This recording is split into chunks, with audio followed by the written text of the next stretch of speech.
uma proposta para um aluno iniciante que nunca teve um contato com o cálculo de lentes.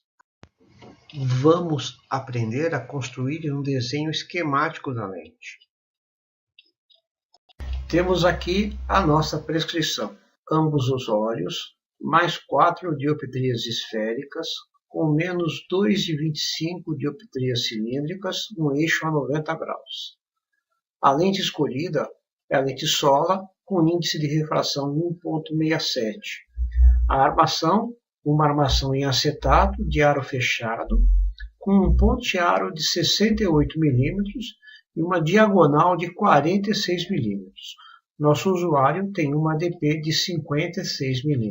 Vamos inicialmente calcular o diâmetro ideal da lente. Como no exercício anterior, nós vamos usar a ADP e não a DNP para esse cálculo, para simplificar o processo. Em outros exercícios, mostraremos como se usa a DNP. No nosso caso, obtemos um diâmetro de 62 mm para essa lente.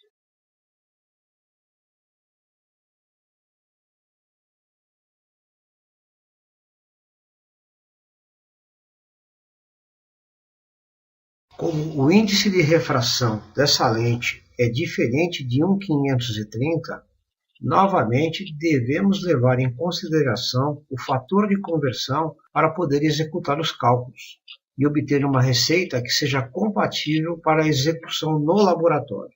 No caso dessa lente, o nosso fator de conversão é de 0,796 e vamos proceder ao cálculo da dioptria esférica e dioptria cilíndrica calculadas. Basta multiplicar o fator de conversão pela dioptria original da receita. No caso da dioptria esférica, então temos 0,796 vezes 4, que é a dioptria esférica original, e vamos encontrar uma dioptria esférica calculada de 3,18. Para a dioptria cilíndrica, vamos encontrar uma dioptria de 1,79. Assim, para efeito de cálculo, a nossa receita será mais 3,18 dioptrias esféricas, com menos 1,79 dioptrias cilíndricas, eixo a 90 graus em ambos os olhos.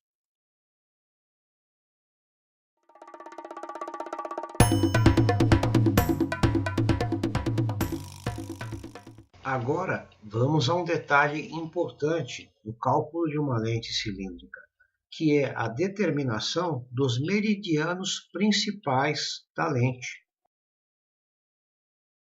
Para ilustrar o processo, estamos mostrando uma lente cortada, destacando os meridianos principais dessa lente. Meridiano é uma linha imaginária que divide a lente em duas partes iguais. Os meridianos principais de uma lente cilíndrica são perpendiculares entre si, ou seja, formam um ângulo de 90 graus entre si.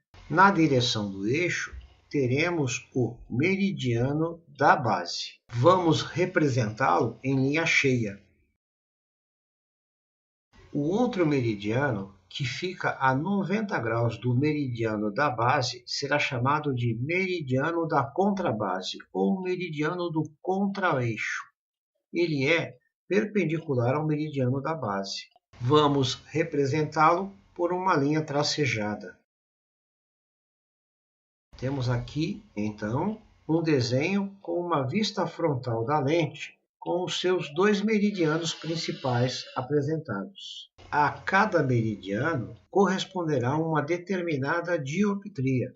Da mesma forma como encontramos duas dioptrias quando fazemos a lensometria dessa lente. Ao meridiano da base corresponderá a dioptria esférica calculada. Ao meridiano da contrabase corresponderá a soma da dioptria esférica calculada mais a dioptria cilíndrica calculada. Temos então mais 3,18 dioptrias para o meridiano da base e mais 1,39 dioptrias para o meridiano da contrabase, que é a soma da dioptria esférica calculada mais a dioptria cilíndrica calculada. Outra forma de identificar os meridianos principais da lente é através da transposição, como está demonstrado nesse slide. A partir dessas informações, podemos iniciar a construção do desenho simplificado baseado no método da ságita pura. A ideia é mostrar dois cortes transversais da lente nos seus meridianos principais. O primeiro elemento que identificamos nesses cortes transversais é a espessura mínima. O segundo elemento a ser identificado e a ser desenhado são as ságitas correspondentes a cada meridiano principal. Então teremos a ságita pura da base e a ságita pura da contrabase. Como se trata de uma lente onde as duas ságitas são positivas, temos duas ságitas que contribuem para a espessura de centro da lente. Para concluir o desenho, precisamos acrescentar um elemento que vai igualar a espessura de centro dos dois cortes transversais. A ságita pura da base, por conta da dioptria, é maior do que a ságita pura da contrabase. Assim, na contrabase, vamos acrescentar um elemento chamado de ságita pura do cilíndrico, que vai servir para igualar a espessura de centro dos dois cortes transversais. Desta forma, tenho um desenho da lente com os seus cortes transversais de uma forma simplificada pelo método da ságita pura. A partir desse desenho, vamos poder determinar as espessuras da lente. Fica aqui um desafio. Como será a configuração de uma lente onde um dos meridianos for negativo ou os dois meridianos forem negativos?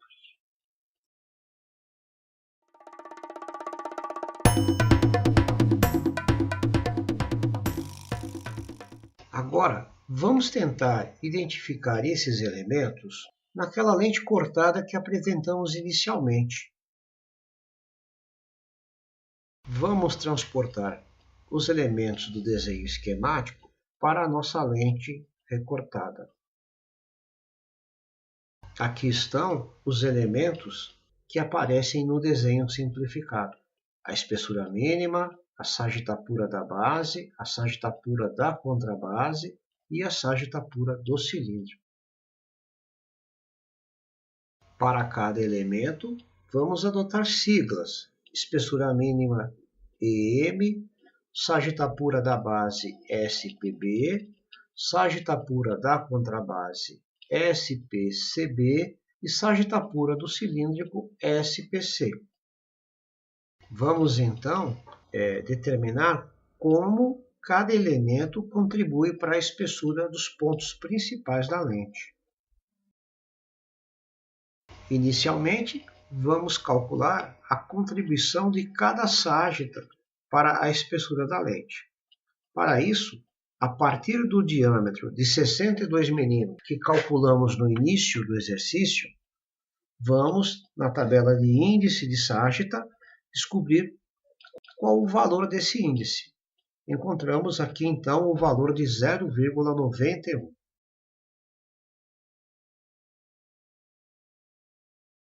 O cálculo da ságita é sempre feito dessa forma: dioptria vezes índice de ságita. A ságita pura da base vai ser a dioptria da base vezes o índice de ságita. Seu valor, então, será 2,9 milímetros. A ságita pura da contrabase será a dioptria da contrabase, do meridiano da contrabase, vezes o índice de ságita, e vai dar 1,2 milímetros. A ságita pura do cilíndrico, muita atenção, é a dioptria cilíndrica calculada, a dioptria da receita, vezes o índice de ságita. Neste caso, igual a 1,7 milímetros. No cálculo da ságita, não é levado em consideração o sinal da dioptria. A ságita é sempre positiva. Determinamos, então, até agora, as espessuras das ságitas, que são a contribuição da curvatura da lente para a espessura dela. Falta agora um último elemento, que é a espessura mínima da lente. O principal responsável pela espessura mínima de uma lente é sua dioptria esférica. Com base nesse valor, no material da lente e no tipo de armação, vamos utilizar a nossa tabela de espessura mínima, que serve como recomendação para determinar esse valor. Vamos utilizar a dioptria calculada como referência. O valor mais próximo para 3,18 em nossa tabela é 3,25. Nossa lente não é nem de cristal e não é uma lente em CR39. Assim, ela vai fazer parte da família de outros índices. Cruzando essas informações e sabendo que a nossa armação é de aro fechado, obtemos a espessura mínima de 1,2 milímetros.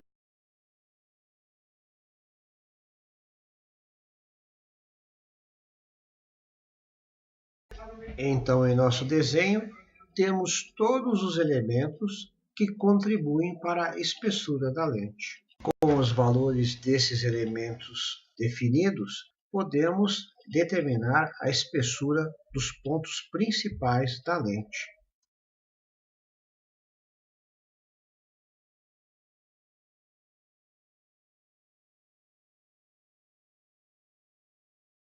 Neste ponto, também uma observação interessante pode ser feita. Como a sarjeta pura da base é fundamental para os cálculos de espessura, podemos dar um outro nome que torne mais fácil de lembrar a sua aplicação. Podemos chamá-la de sarjeta pura do esférico. A espessura do centro da lente será a soma da sarjeta pura da base mais a espessura mínima. Mesmo não sendo necessário, podemos conferir a espessura de centro da lente através do outro corte transversal, que é o corte da contrabase. Nesse corte, teremos a sarjeta pura da contrabase mais a espessura mínima mais a sarjeta pura do cilindro. A soma desses três elementos vai dar a espessura central da lente, dando o mesmo valor que calculamos anteriormente. Podemos observar que a espessura mínima será igual à espessura de borda da base. Este será o ponto mais fino da lente.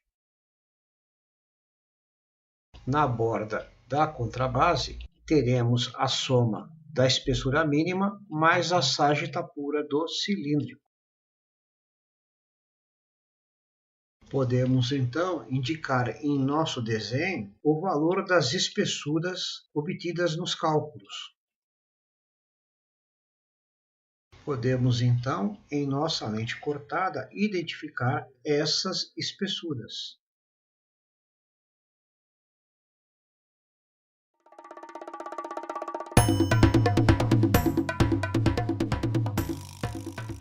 Finalmente, vamos agora calcular as curvas da lente.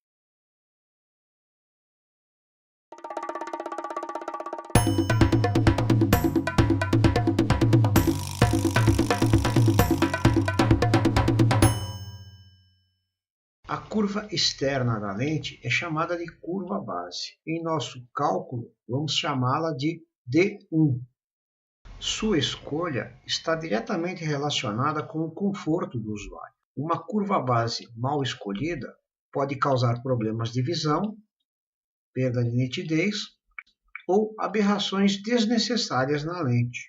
Como estamos trabalhando com blocos semi-acabados, precisamos buscar na indicação do fabricante qual a curva base ideal para essa receita.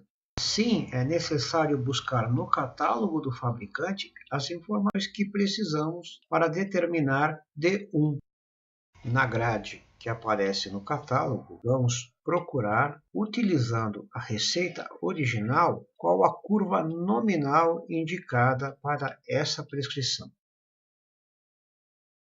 Cuidado, porque a curva nominal é somente um valor de referência e não serve para os cálculos. Com ela, vamos descobrir o valor da curva real.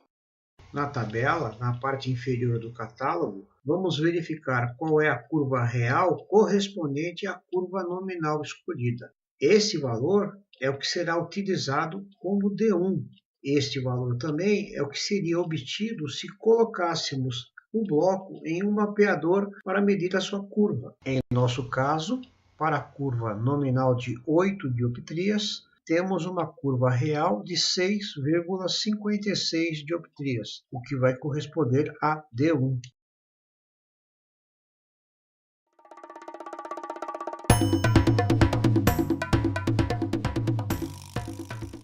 A partir do valor de D1, podemos calcular as curvas internas da lente, D2 e D3.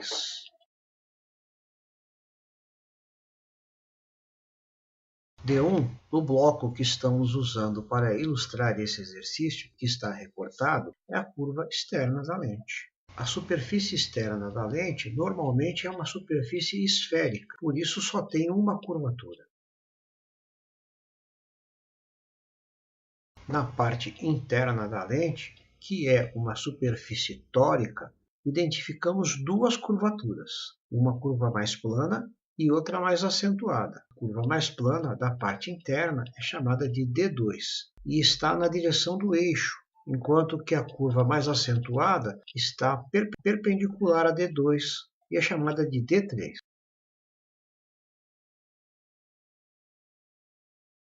Esta é a fórmula que vamos utilizar para calcular D2. Acrescentamos um elemento adicional que serve para compensar o acréscimo de dioptria produzido pela espessura da lente, de forma a garantir que no final da surfaçagem a dioptria da lente esteja correta. Existem outras fórmulas que oferecem resultados mais precisos. No livro, existe uma forma de cálculo utilizando tabelas, porém essa fórmula oferece bons resultados também.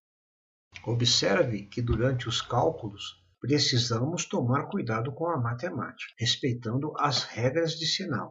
A fórmula possui um sinal de menos, e quando D1 é inserido nessa fórmula, o seu sinal de mais combinado com o sinal de menos faz com que ele se torne negativo.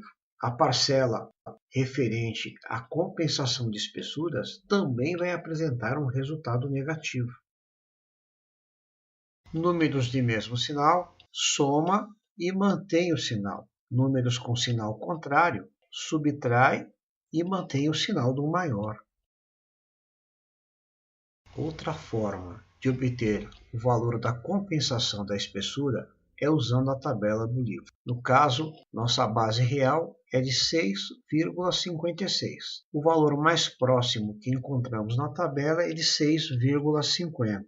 Nossa espessura de centro é de 4,1 milímetros. Na tabela, encontramos o valor mais próximo de 4 milímetros. No cruzamento desses dois valores, encontramos então uma compensação de 0,11 que deverá ser considerada no cálculo de D2. A curva D3 é obtida somando-se a dioptria cilíndrica calculada mais a curva D2. É importante respeitar as regras de sinais na soma.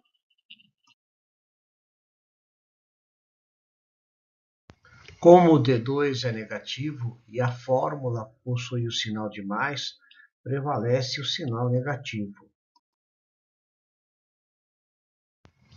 Assim, T3 será a soma final de dois números negativos. Podemos, finalmente, visualizar essas curvas na nossa lente recortada.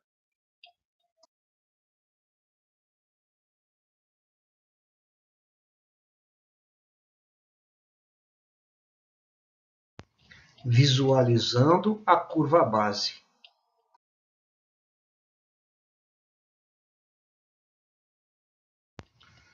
Visualizando as curvas internas da lente, que corresponde à superfície tórica.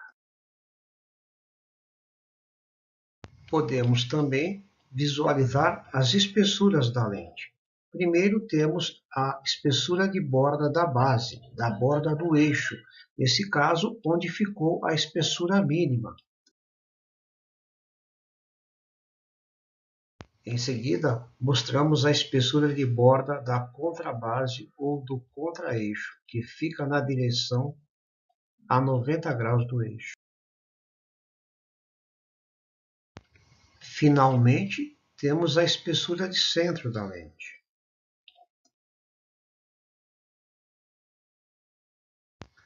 O resultado dos cálculos pode ser resumido neste desenho.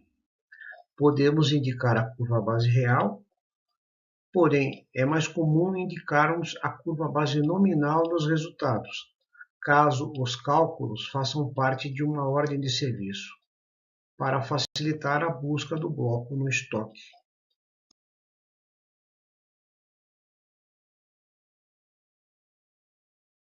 Uma preocupação adicional ocorre na surfaçagem convencional. Em função da limitação da disponibilidade de curvas dos moldes que serão utilizados no acabamento da lente, precisamos arredondar os resultados de D2 e de D3. Em um laboratório de alta produção por surfaçagem convencional, a curvatura dos moldes está dividida com um intervalo de 0,06 dioptrias. Ao analisar as curvas em nosso exemplo, verificamos que existe a curvatura de 3,50 dioptrias para D2. Porém, a curvatura mais próxima para D3 é de 5,31 dioptrias. Assim, vamos escolher um molde negativo de 3,50 por 5,31 dioptrias para proceder ao acabamento da lente. Isto introduz um erro maior no processo.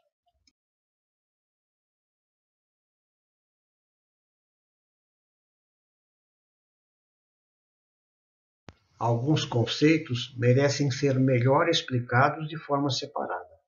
Faremos isto em outra oportunidade.